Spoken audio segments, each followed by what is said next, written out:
अब आइए सत्संग की महिमा का गान सुनने के पश्चात हम सभी पावन प्रज्ञा पुराण कथा की ओर बढ़ें। उस क्रम की ओर जहां पर हम लोगों ने कल कथा को विराम दिया था। कल चर्चा चल रही थी नैमिषारण्य में, तीर्थ क्षेत्र में, और चर्चा ये थी अष्टावक्र जी के बारे में। वहां पर महर्षि पिप्लाद ने 5 दिवसीय सत्र का आयोजन किया था और 5 दिवसीय सत्र के आयोजन में उन्होंने 88,000 ऋषियों के साथ एक सत्संग का आयोजन किया। उसमें अनेकानेक ऐसे प्रश्नों पर चर्चा होनी थी जो मानवता के लिए, विश्व ब्रह्मांड के लिए कल्याणकारी हो, लोकोपयोगी हो, इस दृष्टि से कि मनुष्य अपने जीवन को धन्य बना सके, अपने जीवन को एक नई दिशा दे सके, अपने जीवन को एक नई ऊर्जा दे सके। कि कल हम लोगों ने कथा सुनी थी, वो कथा ऐसी थी कि नैमिषारण्य में ऋषियों का सम्मेलन हुआ और उन ऋषियों में एक ऋषि थे अष्टावक्र जी। अष्टावक्र जी ने प्रश्न पूछा और अष्टावक्र जी के प्रश्न के उत्तर में महर्षि पिप्लाद ने व्यास मंच पर बैठ करके समाधान करना प्रारंभ किया। अष्टावक्र जी का प्रश्न ये था कि आज का जो ये मनुष्य है, आज का जो ये इंसान है, ये सब कुछ कर सकता है, ये देवताओं के समान शक्तिशाली है, ये धन कुबेर के समान पैसे वाला है, ये बहुत बड़े वैज्ञानिकों के समान नई नई खोज करने वाला है, ये मृत्यु को चुनौती देने वाला और मृत्यु के मुख से निकालकर रोगियों के रोग को ठीक करने वाला आज का इंसान डॉक्टर है।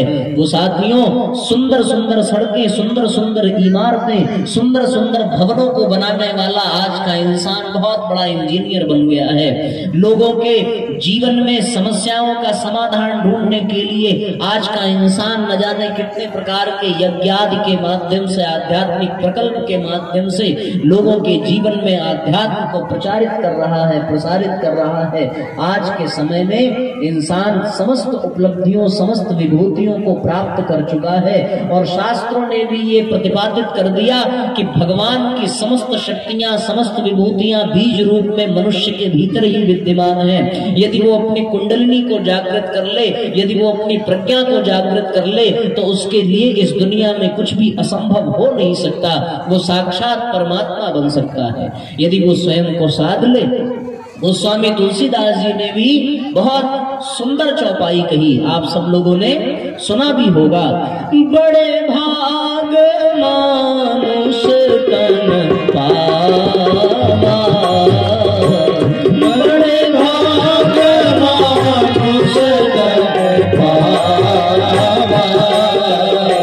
सुर दुर्लभ सब ग्रंथ गावा, सुर दुर्लभ सब ग्रंथ गावा, बड़े भाग पाइए सत्संगा, बड़े भाग पाइए सत्संगा, बिनहि प्रयास होई भवभंगा, बिनहि प्रयास होई भवभंगा। तो ये मनुष्य जीवन बड़े भाग्य से मिलता है और सुर दुर्लभ है।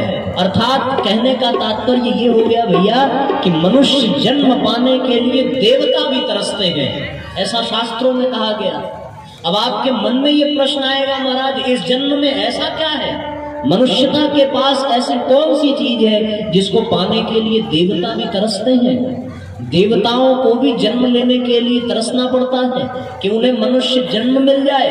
साथियों, वास्तव में मनुष्य जन्म बहुत विशेष है, बड़े भाग्य से मिलता है। और आप देखें, जितनी भी महान आत्माओं ने जन्म लिया उन्होंने मनुष्य शरीर ही धारण किया। राम भगवान बंदर के रूप में नहीं, मनुष्य के रूप में आए थे। कृष्ण भगवान किसी भालू के रूप में नहीं, मनुष्य के रूप में आए थे। परम पूज्य गुरुदेव किसी शेर के रूप में नहीं, मनुष्य के रूप में आए थे। जितने भी अवतार हुए, जितनी भी लीलाएं हुई, वो सब के सब मनुष्य के रूप में आए। जितने भी ऋषि हुए, जितने भी महर्षि हुए, वो सब के सब मनुष्य के रूप में ही इस दुनिया में आए। साथियों, मनुष्य जन्म बड़ा विशेष है।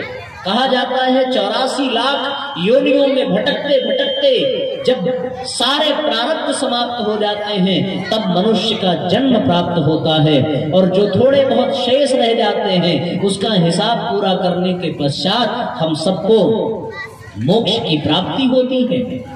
इसी जन्म के बारे में ये भी बात कही गई है, साधन धाम मोक्ष कर द्वारा, कि ये मोक्ष का द्वार है। यहाँ आने के बाद दो ही रास्ते बचते हैं, या तो हम मोक्ष को प्राप्त करें या तो फिर लौट करके उन्हीं 84 लाख योनियों में भटकें। तीसरा और कोई रास्ता नहीं है।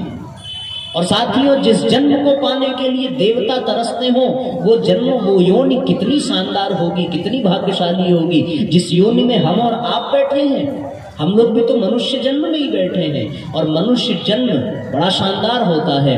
वास्तव में इसके कई कारण हैं साथियों। स्वर्ग के देवताओं को भी वो आनंद नहीं है जो आज इस मनुष्य के जीवन में हम सबको प्राप्त होता है। स्वर्ग का जो लोक है, वहां पर एक ही नियम चलता है, और वो नियम ये है कि जब तक आपके जीवन में पुण्य है तब तक आप स्वर्ग लोक में विद्यमान हैं, और जिस दिन आपका पुण्य खत्म हुआ उस दिन आपको स्वर्ग से बाहर कर दिया जाएगा। नर्क का ये विधान है कि जब तक आपके पाप हैं तब तक आपको नर्क लोक में रखा जाएगा, और जिस दिन आपके पाप का प्रारब्ध कटा उस दिन आपको नर्क लोक से निकाल दिया जाएगा। लेकिन साथियों, मनुष्य जन्म में जब हम आते हैं तो मनुष्य जन्म भोग नहीं, मनुष्य जन्म योग की योनि है। यहाँ पर पाप का भी व्यक्ति योग कर सकता है, यहाँ पर पुण्य का भी योग कर सकता है। पुण्य का योग करे तो जीवन में आनंद आएगा, और पाप का योग करे तो जीवन में कष्ट आएगा, जीवन में कठिनाइयां आएंगी, है ना। मनुष्य जन्म में दोनों सुविधा है। आप और कोई काम किसी अन्य योनि में नहीं कर सकते, लेकिन योग का काम आप मनुष्य जन्म में। किसी कुत्ते को कपालभाति करते देखा आपने? बताओ भाई, कभी किसी गाय भैंस को अनुलोम विलोम प्राणायाम करते हुए देखा आपने? नहीं देखा ना। ये साथियों सिर्फ मनुष्य ही कर सकता है। तो ये जो छूट मिली है मनुष्य को, ये सिर्फ और सिर्फ इंसान को ही मिली है। तो फिर जब इतनी सारी व्यवस्था है, हंसने की छूट मनुष्य को, रोने की छूट मनुष्य को, कपड़े पहनने की छूट मनुष्य को, घर मकान में रहने की छूट मनुष्य को, वो चाहे तो स्वर्ग भी आ जाए, वो चाहे तो नर्क में भी चला जाए, कहीं कोई रोक टोक नहीं है। अपने कर्म के आधार पर मनुष्य यदि ठान ले तो भैया वो भगवान को भी धरती पर उतार सकता है, महाराज दशरथ के तरीके से। मनुष्य यदि ठान ले तो वो ध्रुव प्रहलाद के तरीके से भगवान को दर्शन देने के लिए बाध्य कर सकता है। मनुष्य यदि ठान ले तो वो नारद के तरीके से इस दुनिया का कल्याण कर सकता है। मनुष्य यदि ठान ले तो साथियों वो ध्रुव और प्रहलाद जैसे बच्चों को जन्म दे सकता है।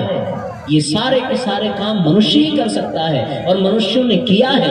आज की मानवता साथियों जब भक्ति के क्षेत्र में आगे बढ़ती है तो गोस्वामी तुलसीदास, कबीरदास और रहीमदास जैसे, मीराबाई जैसे संत के रूप में उभर करके आती है। आज साथियों जब विज्ञान के क्षेत्र में आगे ये मानवता बढ़ती है तो डॉक्टर APJ अब्दुल कलाम जैसे मिसाइल मैन बनकर के दिखाती है। साथियों जब ये आध्यात्म के क्षेत्र में मानवता बढ़ती है तो स्वयं परम पूज्य गुरुदेव जैसा बनकर के दिखाती है। और साथियों जब ये भौतिकता के क्षेत्र में आगे बढ़ती है तो ये फिर इंद्र के देवताओं जैसे, धन के राजा कुबेर जैसे बनकर के दिखाती है।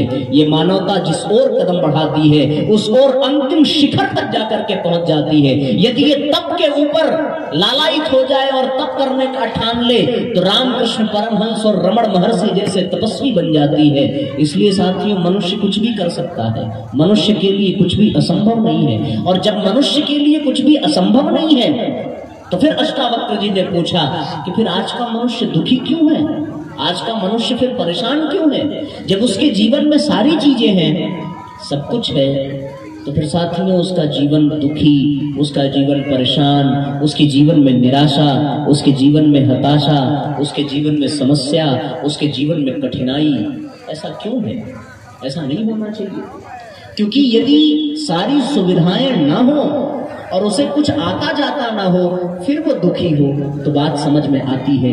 लेकिन साथियों, जब जीवन में सब कुछ हो और योग्यता भी हो, उसके बावजूद भी दुखी हो, तो फिर बात बिगड़ जाती है। फिर सोचने पर विवश कर देती है कि कुछ तो कारण होगा कि सब कुछ प्राप्त होने के बाद भी मनुष्य दुखी परेशान है। इसमें या तो मनुष्य की गलती है या तो फिर मनुष्य को बनाने वाले की गलती है। आज तो साहब मनुष्यों के बारे में ये कह दिया गया कि आज जो स्थिति चल रही है, यदि 50 वर्ष तक मनुष्य इसी तरह इस दुनिया में बना रहा तो ये धरती नरक बन जाएगी। और एक संत ने तो ये कहा कि यदि 50 साल के लिए आज से ही मनुष्य नाम के प्राणी को इस दुनिया से हटा दिया जाए तो ये धरती फिर से स्वर्ग बन जाएगी। यहाँ फिर से हरियाली होगी, यहाँ प्रदूषण नहीं होगा, यहाँ आनंद होगा, यहाँ पर सारे जीव जंतु मौज से रहेंगे प्रसन्नता के साथ। तो आज तो धीरे धीरे मानवता अभिशाप बनती चली जा रही है। आज मनुष्यता विकल है। आज आदमी आदमी से परेशान है। आज आदमी आदमी को देख करके डर रहा है। आप विश्वास नहीं करोगे, लोगों ने अपने घरों में आदमी से बचने के लिए कुत्ते पाल लिए है कि नहीं? पूछो भैया कुत्ता क्यों पाला?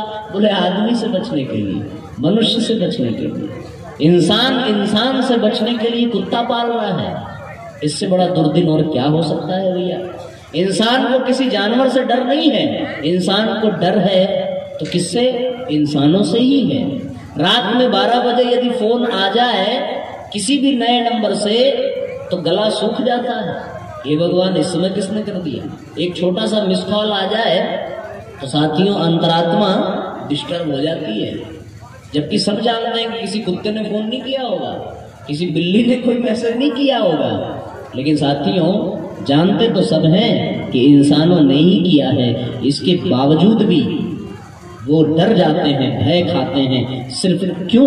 क्योंकि आज का इंसान ऐसा हो ही गया है। और जब साथियों आज का इंसान ऐसा हो जाए ये चिंता की बात हो जाती है, ये समस्या की बात हो जाती है। इसलिए अष्टावक्र जी ने ये प्रश्न पूछा महर्षि पिप्लाद से, और प्रश्न यही कि भगवान आप ही बताइए कि हमें क्या करना चाहिए, किस कारण से आज की ये मानवता, किस कारण से आज का ये इंसान इतना दुखी है, इतना परेशान है। और फिर महर्षि पिप्लाद ने अष्टावक्र जी के इस बात को समझते हुए उन्होंने बहुत सराहना की कि आपने बहुत सुंदर प्रश्न किया है और आपके इस सुंदर प्रश्न से प्रसन्न होकर के हमने इस प्रश्न का समाधान भी बताने का निर्णय लिया है। तो बताओ, सब लोग जानना चाहते हैं ना कि आज का इंसान दुखी क्यों है? कौन कौन जानना चाहता है? हाथ उठाओ। जानना चाहते हैं? बता दिया भैया से पूछते बता दो। आज जादुई मंत्र आप लोग को बताने जा रहे हैं आज, ठीक है ना? तो सब लोग बहुत ध्यान से सुनना। एक बात का ध्यान रखना, बीच में कोई उठेगा नहीं, क्योंकि हम जो मंत्र आपको बताने जा रहे हैं उसमें हिलना डुलना मना है।